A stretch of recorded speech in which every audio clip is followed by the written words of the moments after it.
think it's important for this chapter that you understand the AP focus in this chapter. Remember that the court and its decisions have changed the social and political landscape in this country. So here are some things that you need to know. First of all, Marbury versus Madison and McCulloch versus Maryland were crucial in establishing the power of the judiciary and the supremacy of the national government. All right, make sure you know pages 431 and 4032, and you need to know these cases well. Both have appeared several times on the AP exam. The courts are not immune from politics, and you should recognize the role politics has played in recent Supreme Court nominations. Students need to understand the politics of judicial selection, including senatorial courtesy discussed on 437 to 439. The connection between politics and the judiciary has been addressed on the AP exam. Remember that the Constitution insulates the judiciary. Make sure you understand how lifetime tenure, the fact that they're not elected, the difficulty of impeachment, and the privacy of their deliberations distance the court from public opinion. This topic has appeared on the AP exam. There are places where you can go to review, the court's decisions, and that would be the Cornell Law School Supreme Court Collection, which is at www.law.cornell.edu/SUPCT. But I think probably if you want something brief, I like the OYE website, which is at www.oyez.org/OYEZ/front page. They both contain a wealth of information about the Supreme Court decisions. Each site includes full opinions, concurring opinions, dissenting opinions, summaries, and a review of cases that are pending on the docket. Judicial appointments are periodically in the news. In that respect, make sure you understand confirmation, the litmus test, and the threat of a filibuster. Sonia Sotomayor is the most recent addition to the Supreme Court. If you check PBS, there are some video clips on confirmation hearings at www.pbs.org/news/Senate_debates_Sotomayor_CONFI.html. The next is you need to ask yourself the question, is an elected judiciary appointed for life undemocratic? Remember the quote, the judiciary is the least democratic branch of government, and as a result, it should refrain from policy making, unquote. So you want to ask yourself the question, do they make policy? And keep in mind the whole idea of judicial restraint and judicial activism. At the end of this chapter, you should be able to do the following. Explain what judicial review is, trace its origins. List and comment on the three eras of varying Supreme Court influences on national policy. Explain what is meant by a dual court system, state courts and federal courts, and describe its effect on how cases are processed, decided, and appealed. Look at your charts for that.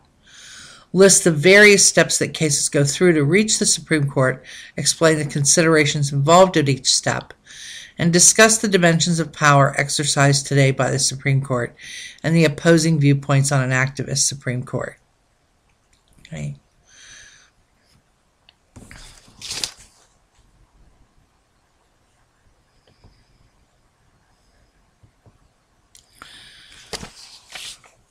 Here's your definition of judicial review. Only in the United States do judges play a large role in policy making. The definition of judicial review is the right of the federal courts to rule on the constitutionality of laws and executive actions. It is truly the chief judicial weapon in the checks and balances system. Since 1789, the Supreme Court has declared over 160 federal laws unconstitutional. Few other countries have such power.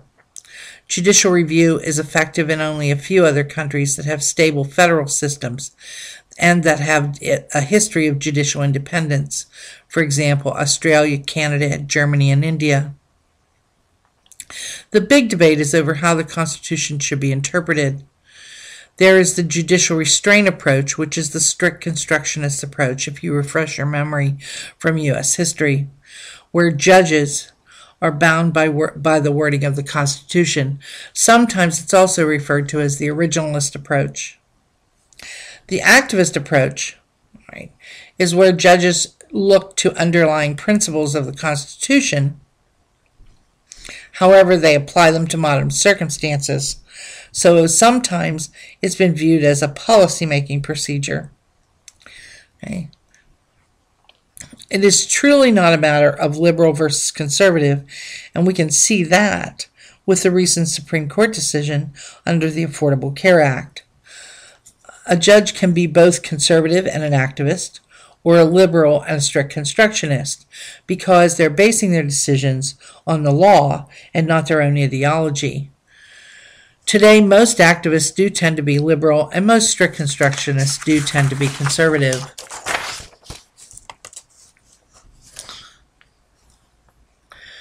You need to look at the three time frames and the development of the national supremacy and the courts.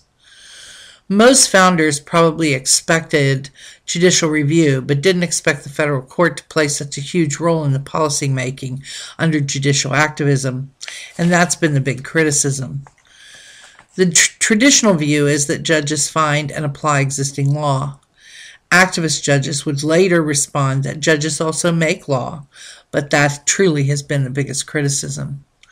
The traditional view made it easy for founders to predict courts would be neutral and passive in public affairs, but it's kind of difficult to decide if something is constitutional or unconstitutional and be classified as passive and neutral. Right? Alexander Hamilton is the one that said the courts are the least dangerous branch. Their authority only limits the legislature. But the federal judiciary truly evolved toward judicial activism, and that was shaped by political, economic, and ideological forces of three historical eras. The first one is the national supremacy and slavery era, which runs from 1789 to 1861. This is the time period of the three major cases that you need to know in this chapter, and that would be Marbury versus Madison, McCulloch versus Maryland, and Dred Scott. In the Marbury and McCulloch cases, 1, we discovered that the Supreme Court could declare a congressional act unconstitutional. 2, that power granted to the federal court could be construed broadly, namely, if you remember from class, that powers granted by the Constitution to the federal court flows from the people and should be generously construed. Thus, any federal laws that are, quote, necessary and proper to the attainment of constitutional ends are permissible, unquote. Those cases also declare that the federal law is supreme over the state law. And the McCulloch case also declares that a state may not tax an enterprise or institution created by the federal government. Other cases discuss the Interstate Commerce Clause, right, where that has been placed under the authority of federal law. And that would be the Gibbons versus Ogden case, if you look in your booklet, all right, where the court, right, asserted more of its power under Article 1, Section 8, and under Article 3. Okay, a state law conflicting with federal law was declared void in the Gibbons case. The other two cases mentioned in your book are Cohens versus Virginia and Martins versus Hunter's lessee. If you look on the second column on page 431, you'll see the Gibbons case discussed. The Dred Scott case, then, was in 1857. where African Americans were not and could not become free citizens of the United States. The federal law, the Missouri Compromise, was declared, which prohibited slavery in northern territories, was declared unconstitutional. Okay. This was probably one of the worst decisions that could have been made at a very divisive time period. It ended up that the Civil War was fought over what Justice Taney believed was a legal question. That would be on page 432, paragraph 2. The next one is the government and the economy. That's 1865 to 1936. The dominant issues during this period are: under what circumstances could the state governments regulate the economy, and when could the federal government do so? Private property was held to be protected by the 14th Amendment, and judicial activism was born as the Supreme Court began to assess the constitutionality of governmental regulation of business or labor. The Supreme Court was very supportive of private property during this time period, but could not develop a principle distinguishing between reasonable and unreasonable regulation of business. They also interpreted the 14th and 15th Amendments narrowly as applied to African Americans. It's the one area where they continued to uphold segregation and permitted African Americans to be excluded from voting in many states, and said that that was a state law issue and not a federal issue. Governmental and political liberty is the one 1936 to the present.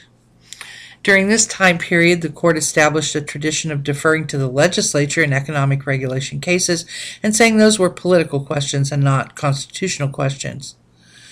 The court also shifts its attentions to personal liberties and is active in defining rights during this time period, especially during the Warren Court period. Okay. Which would have been between 1953 and 1969, when Earl Warren served as Chief Justice. Warren led a liberal majority that used judicial power in a dramatic fashion to the consternation of conservative opponents. The Warren Court expanded civil rights, civil liberties, judicial power, and the federal power in dramatic ways. The court was both applauded and criticized for bringing an end to racial segregation in the United States, incorporating the Bill of Rights, applying it to the states, that would be the 14th Amendment selective incorporation doctrine, and ending officially sanctioned voluntary prayer in public schools. The period is recognized as a high point in judicial power that has receded ever since, but with a substantial continuing impact.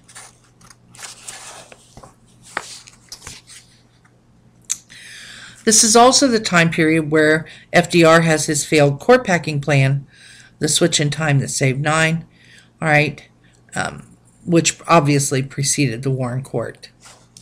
The last one here is the revival of state sovereignty. Beginning in 1992, the Supreme Court began to rule that the states have the right to resist some federal action. We do have the reassertion of limits to federal supremacy in cases involving gun control and Indian tribal suits, all right, where we've gone back to the states and said, this is your issue and not ours. All right. Keep in mind that the Roberts Court, which is the newest court, is an interesting court because once again, Chief Justice Roberts, for example, in the Affordable Care Act, decided to make a decision based on law and not on his own ideology. All right, so I'm going to load for you another article for you to read so that you can understand the Roberts Court and where the Roberts Court seems to be heading.